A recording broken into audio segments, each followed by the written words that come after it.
Finally ரொம்ப நாளா ரொம்ப நேரமா வெயிட் பண்ணிட்டு இருந்த நம்ம கூலி படத்தோட ட்ரெய்லர் ரிலீஸ் ஆயிடுச்சு.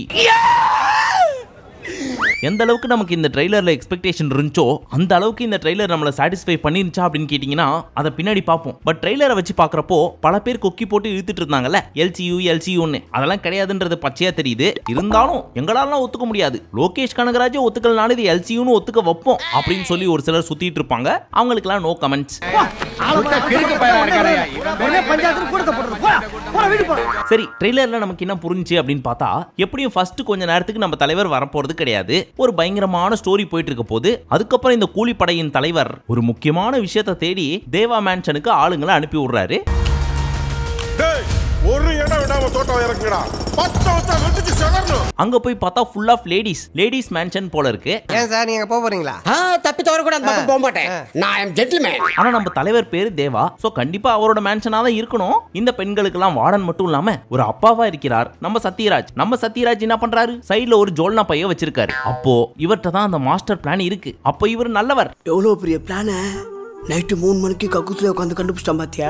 சோ ஒரு சில ட்ரெய்லர் கட்ஸை வச்சு பாக்குறப்பவே தெரியுது நம்ம சத்யராஜ் ஐயா மர்கையா. ஆனா கையில ஜோல்னா பைய வச்சிருக்காரு அப்படின்னா அதுலதான் முக்கியமான விஷயமே இருக்கு அப்படின்றது புரியுது. அண்ட் இதோட ஒரு டயலாகும் வருது, 30 வருஷமா ஒருத்தனை ஆஃப்லைன்ல வச்சிருக்கேன், அவனுக்கு மட்டும் தெரிஞ்சிச்சு. 30 வருஷமா ஒருத்தனை ஆஃப்லைன்லயே வச்சிருக்கேன், அவனுக்கு தெரிஞ்சது அப்படின்னு மிஸ்டர் பாரத் இதுக்கு முன்னாடி வந்து தெரியுமா 30 வருஷத்துக்கு முன்னாடி. அதுக்கப்புறம் இப்பதானே ஒண்ணு சேர்றாங்க, அந்த ரெஃபரன்ஸ் வச்சு சொல்றாரு போல இருக்கு. நீ ஒண்ணும் சொல்லணும் போ.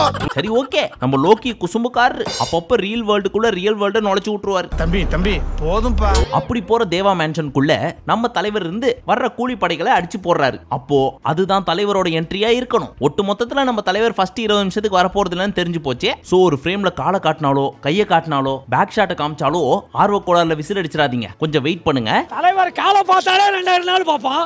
தலைவர் ஃபுல் பட் ஒருத்தனை ஒளிச்சு வச்சிருக்கேன், அவன் வந்தா நீங்க எல்லாம் காலி அப்படின்னு சொல்றது ஏதோ விஜய் படத்துல வர ரெஃபரன்ஸ் மாதிரி இல்ல?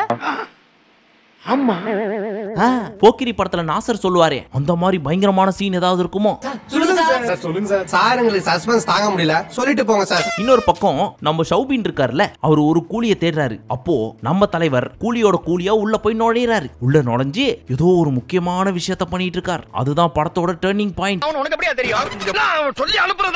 சரி, இந்த அமீர் கான், உபேந்திரா இவங்க எல்லாம் என்ன பண்றாங்க? நம்ம ஷௌபின் அங்கங்க கத்துறாரு, அப்பப்போ சுட்டுட்டு இருக்காரு, வாட்ச திருப்புறாரு. கிட்டத்தட்ட நாகார்ஜுனாவோட ஒரு பயங்கரமான கையாளா இருக்காரு. ஆனா நம்ம உப்பு எட்டி மட்டும் தான் உதைக்கிறாரு ஒரு சீன்ல. அப்போ ஒரு சீனுக்கு சப்புன்னு வந்துட்டு போயிருவாரோ?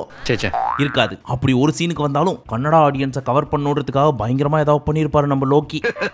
சரி அண்ணன் பிரில்லியன்ட் பிரசங்கம் பண்ணாரு. அது சரி, நம்ம அமீர் கான் என்ன பண்றாரு, 2 ஏரோப்ளேன்ல வந்து இறங்குறாரு. அதுல இருந்து அவர் வளர்க்குற நாய் குதிக்குது. அதுக்கப்புறம் பயங்கரமா உடம்புல டாட்டூ எல்லாம் போட்டுக்கிட்டு கண்ணை வச்சு கண்ணா பின்னான்னு சுடுறாரு. இதெல்லாம் வச்சு பாக்குறப்போ ஒரு குசும்புக்கார வில்லனா இருப்பாரோ? எது எப்படியோ ரொம்ப எல்லாம் டீகோட் பண்ண வேணாம். ஒரு சில சீன்ஸ்லாம் நோட்டபிளா இருந்துச்சு, அதெல்லாம் கவர் பண்ணிட்டோம். ஆனா ட்ரெய்லர் கட்டை வச்சு மட்டும் படம் இப்படிதான் இருக்குமோ அப்படின்னு நம்ம லோக்கி விஷயத்துல கன்ஃபார்ம் பண்ற முடியாது. காட்சியில சத்யராஜ் வில்லனா வந்தா கூட சந்தேகப்படுறதுக்கு இல்ல. இந்த ஐடியா எனக்கு தோணாம போச்சு. சரி அதெல்லாம் விடுங்க. இதை நோட் பண்ணீங்களா, ட்ரெய்லர் முடிய போறதுக்கு லாஸ்ட் ஒரு 10-15 செகண்டுக்கு முன்னாடி நம்ம தலைவர் மாசா வாயில பீடியை வச்சுக்கிட்டு லெஃப்ட் ரைட்னு புகை விட்டுட்டு இருப்பாரு. இந்த தேவா பத்தி தெரிஞ்சிருந்தோ என்கிட்டயே விளையாடி இருக்க. அப்படி புகை விடுறப்போ விண்டேஜ் தலைவர் மாதிரி ஒருத்தர் வராரு. அப்போ பிளாஷ்பேக் கன்ஃபார்ம் இருக்கு. அந்த பிளாஷ்பேக்ல நாகார்ஜுனுக்கும் நம்ம தலைவருக்கும் ஏதோ ஒரு பிரச்சனை நடந்திருக்குது. இங்க ஒரு பிரச்சனை இருக்கு. ஏன்னா தேவாவை பத்தி தெரிஞ்சும் என்கிட்டயே விளையாடி இருக்க அப்படின்ற டயலாக பார்த்தா இருக்கு. சம்பவம் லோடிங் 1000 கோடி கன்ஃபார்ம். ஏய் நான் எப்படி அந்த மாதிரிலாம் சொன்னேன்? பேசிட்டு இருக்கல. ஆனா அவரே இப்பதான் தம்மெல்லாம் மறந்துட்டு ஒரு தனி உலகத்துக்குள்ள ஹெல்த்தியா போயிட்டு இருக்காரு. அவருக்கு மறுபடியும் தம் வாசனையை காட்டிய அவரோட லைஃபோட விளையாடலாமா லோக்கி? நம்ம பசங்க விசில் அடிச்சு மாசா என்ஜாய் பண்ணிட்டு போயிருவாங்க. ஆனா பாதிக்கப்பட போறது யாரு? என் தலைவன். இந்த ஆக்ட் குடுக்குற வேலையெல்லாம் என்கிட்ட வச்சுக்காதடா. சோ தயவு செய்து நெல்சன் அவர்களே, நீங்களாவது ஜெயிலர் 2ல இந்த தம் மேட்டர்லாம் அவாய்ட் பண்ணுங்க. அதே மாதிரி இன்னொரு பக்கம் நக்கலான தலைவர் புச்சுக்கு விளையாட்டு விளையாடிட்டு இருக்காரு. சோ ஃபன், நக்கல், ஆக்ஷன், மாஸ் அனைத்தும் கலந்த தலைவரை இந்த படத்துல பார்க்கலாம். சரி, இப்போ ஓவரால் ட்ரெய்லர் எப்படி இருந்துச்சு அப்படின்னு கேட்டா தலைவருக்கான மாசான டயலாக் அப்படின்னு சொல்லி எதுவும் பெருசா கிடையாது. அதாவது ட்ரெய்லர்ல பாக்குறப்போ அண்ட் ஒட்டுமொத்த ட்ரெய்லரா பாக்குறப்போ ரொம்ப பெருசா எதிர்பார்த்தோம். விக்ரம் லியோ லெவலுக்கு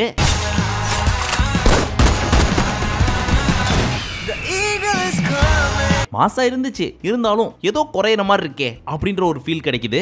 சூப்பர். அவன் உங்களுக்கு அப்பாவா இருக்கலாம், ஆனா அவன் எனக்கு நண்பன். பட் இதை வச்சு பாக்குறப்ப நமக்கு என்ன புரியுது அப்படின்னா, இங்க ஒரு எக்ஸ்பெக்டேஷனை கொடுத்துட்டு அங்க வந்து ட்ரெய்லர் அளவுக்கு இல்லன்னு மக்கள் சொல்லிடுவாங்கன்றதுனால எக்ஸ்பெக்டேஷனை இங்கேயே லோவரா வச்சுட்டு பயங்கரமான இந்த மாஸ் எலமெண்ட்லாம் அங்க வச்சுக்கிறேன்னு சொல்லி லோக்கி ரிவர்ஸ்ல யோசிச்சிருக்காரோ அப்படின்றதும் தோணுது. வெரி குட்ரா. அது எப்பறம் என்ன பத்திர எல்லா விஷயத்தையும் மிக தெளிவா புரிஞ்சு வச்சிருக்க நீ. அட பேப்பர்ல போடுறானே. சோ ஃபைனலி என்ன பண்ணி வச்சிருக்காரு அப்படின்னு சொல்லி பார்ப்போம். ஏன்னா லோகேஷோட பிக்கெஸ்ட் பிளஸ் பாயிண்ட் என்ன அப்படின்னு கேட்டா அவரோட ஸ்கிரீன் பிளே தான். எக்ஸாம்பிளுக்கு நம்ம கைதி எடுத்துக்கிட்டோம்னு வச்சுங்களேன், ரொம்ப சிம்பிளான ஸ்டோரி, ஆனா படம் பல பேரால பேசப்படுது அப்படின்னா அதுக்கு காரணம் அவரோட திரைக்கதை. சோ கண்டிப்பா பெஸ்டா தான் கொடுத்திருப்பாருன்னு நம்புவோம்.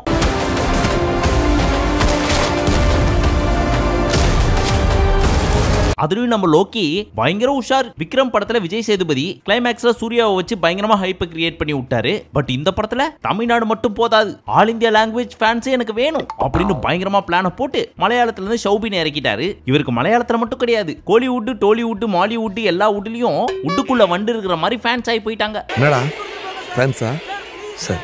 Family sir. பாரு, தெலுங்குல நம்ம நாகார்ஜுனா காரு, கன்னடத்துல இருந்து உபேந்திரா, கட்சியா பாலிவுட்ல இருந்து நம்ம Amir Khan.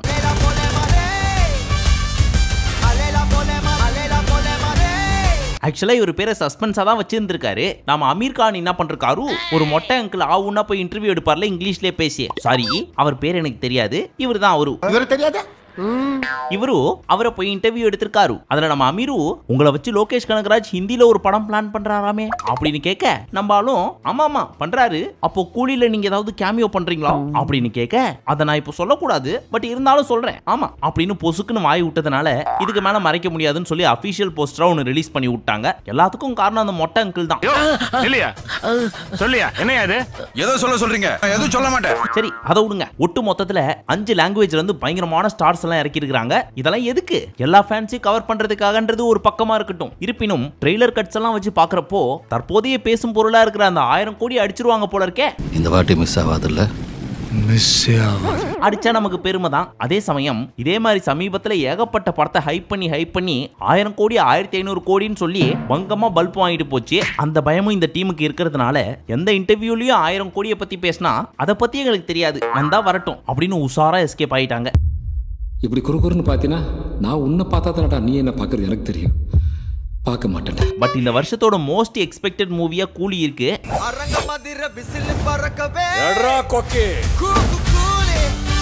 Jailer part 1 collection 606 கோடி அப்படின்னு சொல்றாங்க. அதுவும் 2023ல. ஒருவேளை இந்த படம் நல்லா இருந்துச்சுன்னு வச்சுக்கோங்க, அசால்ட்டா 1000 crores எல்லாம் அடிச்சிரும். ஏன்னா இந்த படத்தோட ப்ரொடியூசர் யாரு? Sun pictures. விளம்பரத்துக்குள்ளேயே விளம்பரம் போடுறவங்க. நம்ம கடமையில கண் பார்வை ஓவர் ஆகி போச்சு. நம்மால பூசணிக்காய வாங்கி நம்ம கலெக்ஷனை பார்த்து வாய புளக்கிறவன் தலையில பூரா போட்டு ஓட. பாவம், இதனால பாதிக்கப்பட போறது யாருன்னு பார்த்தா நம்ம சன் டிவில சீரியல் பாக்குற அங்கிள்ஸ் அண்ட் ஆன்டிஸ் தான். நம்ம லோக்கிய வேற கோபி அண்ணன் துருவி 2.5 மணி நேரத்துக்கு இன்டர்வியூன்ற பேர்ல கேள்வி கேட்டு வச்சிருக்காரு. ஸ்பாயிலர் சொல்லுங்க, அந்த சீனை சொல்லுங்க, இந்த சீனை சொல்லுங்கன்ட்டு நம்மளும் அப்படி இப்படின்னு மேனேஜ் பண்ணிருக்காரு. இருந்தாலும் வாய்க்குள்ள கையை விட்டு நோண்டி ஒரு சில விஷயத்தெல்லாம் புடுங்கிட்டாரு. அதுலயும் முக்கியமா முடிச்சிடலாமா அப்படின்னு வரல நம்ம தலைவர், அது இன்டர்மிஷன்ல வரும்னு போட்டு உடைச்சிட்டாரு. முடிச்சிடலாமா? அப்பா மகனே அங்குசாமி, நீ மகராசனா இருக்கணும்ப்பா, நீ மகராசனா இருக்கணும். அதே மாதிரி ஆரம்பத்துல சைலண்டா இருந்ததுக்கு அப்புறம் தான் வயலண்டா மாறுவாருன்றதையும் சொல்லி முடிச்சிட்டாரு. உன்னை யாரும் இங்க வர சொன்னா? யாரும் இல்லாம தனியா வாழ்ந்து பழகிட்டீங்க. அமீர் கான் கேமியோவா மட்டும் வராம படத்துல ஒரு முக்கியமான பங்கு வகிக்கிறார் அண்ட் ரொம்ப நேரமும் வருவார் அப்படின்றதையும் சொல்லிட்டாரு. இது வரைக்கும் வில்லன் எல்லாம் பெருசா டான்ஸ் ஆனது கிடையாதுல்ல, அதனால டான்ஸ் ஆனா நல்லா இருக்கும் அப்படின்றதுனாலதான் மோனிகா பாட்டுல ஷௌபின் ஆட விட்டோம் அப்படின்ட்டாரு. ஏற்கனவே ஒரு சில மாசத்துக்கு முன்னாடி ஒரு சில சீன்ஸ் எல்லாம் லீக் ஆகி போச்சு. அது மூலமா நாகார்ஜுன் தான் ஒன் ஆஃப் த வில்லன்னு தெரிஞ்சு போச்சு. அவர் கீழே தான் ஷௌபின் இருக்காருன்னு தெரிஞ்சு போச்சு. உன்னால என்ன பண்ண முடியுமா ஏற்கனவே பயபுள்ளைங்க டீகோட் பண்றேன் அப்படின்ற பேர்ல எல்சியூக்குள்ள வருதா ஸ்டாண்ட் அலோன் மூவியா? அந்த லுக்ல பாத்தியா தலைவர் பொட்டியை தூக்கிட்டு போறாரு, அதுல எல்சியூ மாதிரி தெரியுதா? அப்ப இது எல்சியூக்குள்ள தான் வருது அப்படி இப்படின்னு கிளப்பி விட்டுட்டு இருக்காங்க. இதுல ஸ்பாயிலர் பண்ற மாதிரி ஏகப்பட்ட விஷயத்தை வேற சொல்லி வச்சிருக்காங்க. என்னென்ன பண்ண போறாங்களோ வெயிட் அண்ட் வாட்ச். படத்துக்கு வேற ஏ சர்டிஃபைடு, அப்போ பயங்கரமா இருக்கும் போல இருக்கே அப்படின்னு ஹஸ்கி வாய்ஸ்லாம் கேட்க கூடாது. ஏ சர்டிஃபைட்னா ரத்தம் சொட்ட சொட்ட கீழ்ச்சி தள்ளிருப்பார் போல இருக்கு தலைவர். அது இந்த ட்ரெய்லர்லயே ஒரு சில இடத்துல தெரியுது. ஆனா ஒரே வருத்தம் என்னன்னா நம்ம பூஜா அந்த பாட்டுல மட்டும் தான் வராங்க போல இருக்கு. ஏன்னா ட்ரெய்லர்ல வேற எந்த இடத்துலயும் பெருசா பார்க்கல. ஏய் உன்னதான்டா. என்ன பீலிங்கா? இல்ல பீலிங்கான்னு கேக்குறேன். எனக்கு தான் பீலிங்கி போடா. பட் பரவாயில்ல, நம்ம லோக்கி சுருதியை வச்சு ஏதாவது பண்ணிருப்பாரு. மூஞ்சி மொகரையும். ஹலோ, படத்துல சொன்னங்க. இதெல்லாம் போக இன்னைக்கு தலைவர் என்ன பேச போறாரோ வெயிட் பண்ணி பாப்போம். ஒட்டு மொத்தத்துல ஒரு பக்காவான பவர் பேக்டு காம்பினேஷன் இந்த படத்துல சேருது. ஒருவேளை விக்ரம் மாதிரி இருந்துச்சுன்னு வச்சுங்க, அவள் தான் லோக்கியை கையிலேயே பிடிக்க முடியாது.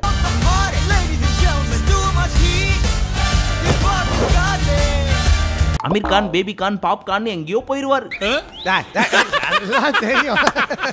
நல்லா இருக்கட்டும், நம்ம ஊர் ஆள் நல்லா இருந்தா நமக்கு தானே சந்தோஷம். ஆனா பழச மறந்துடக்கூடாது தலைவரே, குறிப்பா ஒரு சிலர் மாதிரி. சரி, இந்த படம் பிரம்மாண்டமான வெற்றி பெற வாழ்த்துக்கள். படம் ஆகஸ்ட் 14 ரிலீஸ் ஆகுது. எப்படி இருக்குன்னு பார்த்துட்டு அன்னைக்கு நான் சொல்றேன்.